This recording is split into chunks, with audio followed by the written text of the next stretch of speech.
내년 지방선거에서 여당 후보가 야당 후보보다 많이 당선돼야 한다는 응답이 오차범위 밖에서 앞선다는 여론조사 결과가 나왔습니다. 민주당은 권리당원 100% 예비 경선을 치를 것으로 보이고 국민의힘은 대장동 항소 포기를 규탄하는 전국 순회 국민대회에 들어갔습니다.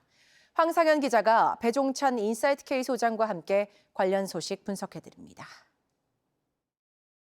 여야 모두 내년 지방선거 준비에 들어간 가운데 여당 후보가 더 많이 당선되어야 한다는 응답이 야당 후보보다 오차범위 밖에서 앞선다는 갤럽 여론조사 결과가 나왔습니다. 42대 35입니다. 변호사님 어떻게 보십니까?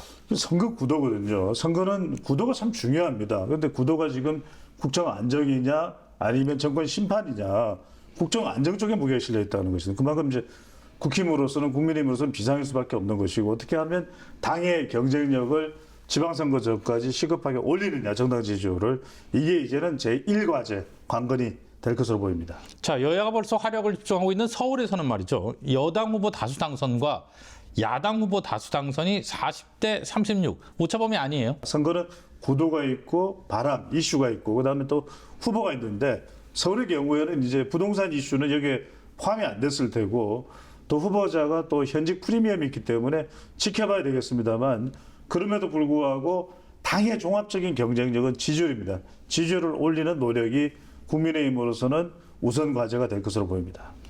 자, 이런 가운데 민주당은 내년 지방선거에 권리당원 100% 예비 경선 치르고 대의원 당원 1인 1표 부여도 추진이 되고 있는데 당내 반발이 나옵니다. 그럴 수밖에 없는 것이 친청체제, 친정청래 체제를 만들겠다는 것이거든요. 그러니까 대의원들은 위축되고, 그러면은 국회의원들은 위축될 수밖에 없고, 지방선거는 당원들, 그럼 그 당원들을 충원하는 방법을 결정하는 것은 누가 하느냐? 정청래 대표가 하는 것이거든요. 그리고 지방선거 끝나고 난 이후에 또 뭐가 있습니까? 지금 전당대회가 있기 때문에 전당대회까지 이른바 친청체제로 진격하는 것에 대한 당내 반발, 그건 친명으로부터 반발이 나올 수밖에 없는 것이죠.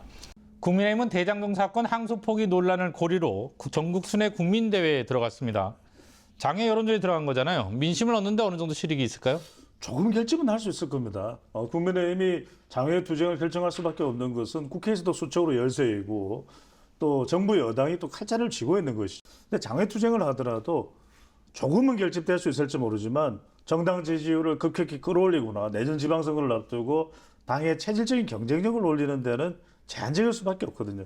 자, 지방선거를 앞두고 국민의힘과 개혁신당의 이른바 그 보수 대통합론이 제기되고 있는데, 이준석 개혁신당 대표는 일단 일축했어요.